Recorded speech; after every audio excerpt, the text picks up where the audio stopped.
नमस्कार। प्रस्तुत है आज का चिंतन। गुरु तत्व को जीवंत और प्रभावी बनाए रखना जीवन की सबसे बड़ी सफलता है।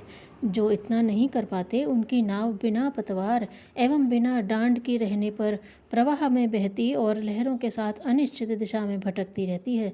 भंवर तूफान में कभी भी उसके टकराने डूबने का खतरा बना रहता है।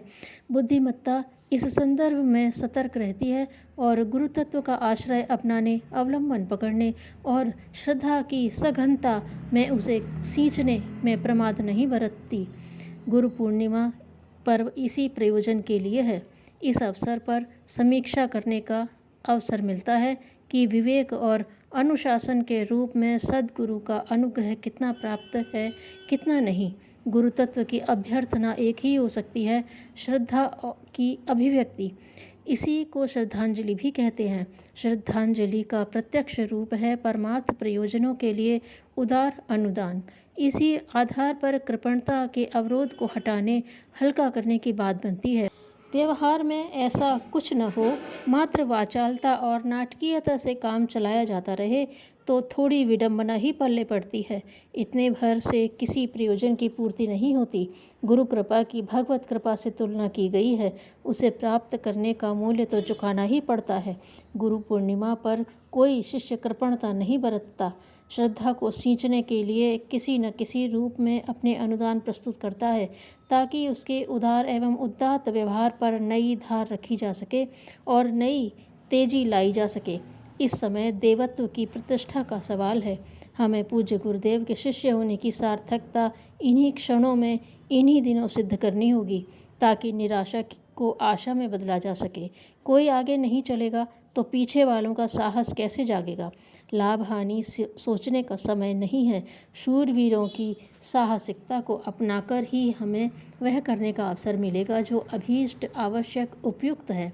परम पूज्य गुरुदेव का आवाहन और परम वंदनीय माता जी का प्यार उनके लिए भाव भरे हाथ और दुलार भरा आंचल पसारता है, जो नवयुग की अवतरण वेला में अपनी गरिमा को जीवंत करने और प्रखरता का परिचय देने में समर्थ है। चरित्रवान, भावनाशील एवं कर्मनिष्ठ परिजनों को गुरु पूर्णिमा के अवसर पर अपने भीतर प्रखर आदर्शवादिता उगाने हेतु महाकाल का आमंत्रण प्रस्तुत है। परम पूज्य गुरुदेव का निवास अब प्रत्येक भावनाशील शिष्य का अंतःकरण है। उन्हें निर्मल आत्मा या प्रकाश स्वरूप परमात्मा के रूप में अनुभव किया जा सकता है। प्रकाश का अर्थ रोशनी नहीं, सन्मार्गगामिनी प्रेरणा है। उसे ऋतंभरा प्रज्ञा भी कहते हैं। सद्गुरु का उपदेश अपनी आत्मा की वाणी में सुना जा सकता है। उनका परामर्श और मार्गदर्शन इसी रूप में हमें निरंतर उपलब्ध है। इस अनुभूति के लिए एक ही पात्रता, एक ही शर्त और एक ही कसौटी है, युग धर्म का निर्वाह। उनके चरणों में अपनी प्रतिभा, समय, संपदा की भाव भरी श्रद्धांजलि। गुरु पर्व पर यह श्रद्धांजलि कहाँ, किसने, कितने उत्साह से, कितने परिमाण में प्रस्तुत की। सर्वप्रथम गुरुदेव ने वंदनीय माता जी को दीक्षा दी। वंदनीय माता जी ने अपना जीवन मिशन के लिए समर्पित किया।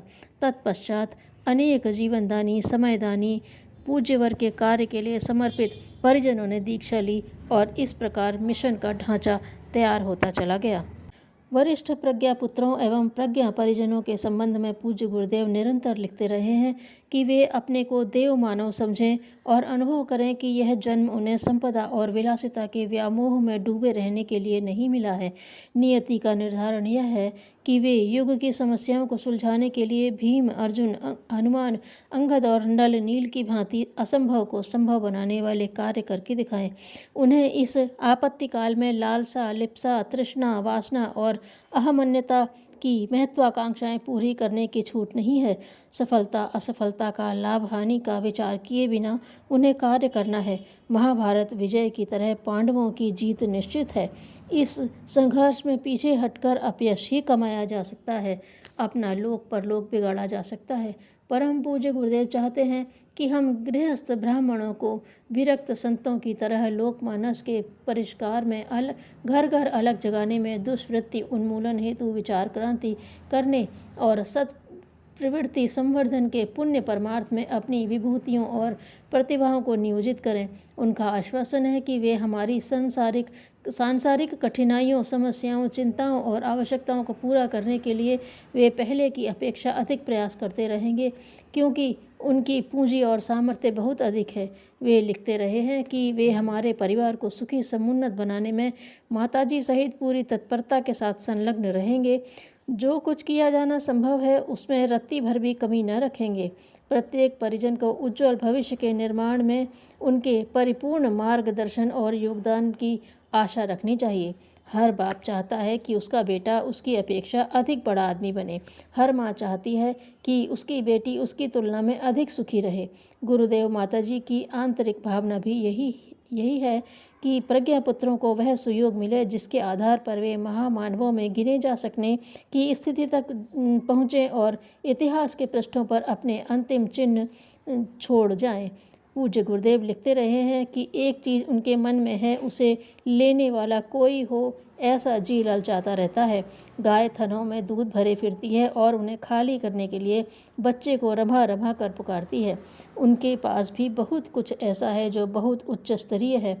उनकी मार्गदर्शक सत्ता ने समूची अनुकंपा समेट कर उन्हें दिया है।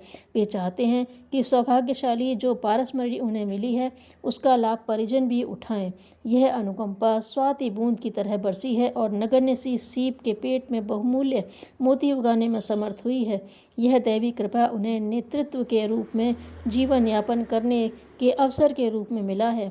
उन्होंने मन, बुद्धि, चित्त और अहंकार को ऐसी दिशा दी है जिसके सहारे व्यक्तित्व को ब्राह्मणोचित बनाने का, ब्राह्मी संपदा से लद जाने का अवसर मिलता है। उन्हें वैभव, वर्चस्व और साधनों का उच्च स्तरीय उपयोग किया है। वे स्वयं अपने नेता बनकर जिए हैं और लाखों परिजनों के माध्यम से करोड़ों मनुष्यों को प्रेरणा, प्रकाश और ज्ञान विज्ञान से भरपूर बनाया है। शेर और हाथी अपने जैसी शक्ल, सूरत और सामर्थ्य वाले बच्चे जनते हैं। गुरुदेव की भी अभिलाषा यही है कि जो उन्हें अपना समझते हैं और जिन्हें वे अपना समझते हैं वे युग नेतृत्व करें, अपने आप को आदर्शों के राजमार्ग पर चलाएं, नैतिक, बौद्धिक और सामाजिक क्षेत्र में प्रगतिशीलता की क्रिया प्रक्रिया अपनाएं, समर्थ नाविक की तरह अपनी मजबूत पतवार वाली नाव पर बैठकर स्वयं पार हो सकें और अन्यान्य असंख्यों को पार लगा सकें, औरों को ऊंचा उठाएं और ऐसा वातावरण बनाएं जिससे सर्वत्र वसंत की सुषमा बिखरी दृष्टिगोचर हो। इसके लिए हमें स्वयं को गौरवान्वित अनुभव करना चाहिए। एडिसन महान वैज्ञानिक हुए हैं। वे गरीब माँ के बेटे थे पर बचपन से ही वैज्ञानिक बनने की बात किया करते थे। माँ ने सोचा इसे किसी वैज्ञानिक के पास रख दूँ तो शायद इसका समाधान हो जाए। विज्ञान पढ़ाने के लिए माँ के पास धन नहीं था। एक वैज्ञानिक के पास वे एडिसन को ले गईं। वैज्ञानिक ने एडिसन को एक झाड़ू देकर अपनी प्रयोगशाला की सफाई करने को कहा। एडिसन ने हर काम बड़े करीने से किया, कहीं किसी भी कोने में गंदगी न छोड़ी और हर सामान सफाई के बाद यथास्थान जमा दिया। वैज्ञानिक ने यह सब देखकर कहा, इस बालक में वैज्ञानिक बनने के गुण हैं, आप इसे मेरे पास छोड़ दें, यह वैज्ञानिक जरूर बन जाएगा। सफाई और व्यवस्था से मनुष्य के व्यक्तित्व के विकास की क्षमता बढ़ती है और उसी से उसके स्तर का पता भी लग जाता है। सेवा द्वारा ही दूसरों के मन पर विजय प्राप्त कर सकते हैं। धर्म रहित जीवन तो वास्तव में मृत्यु है। धन्यवाद।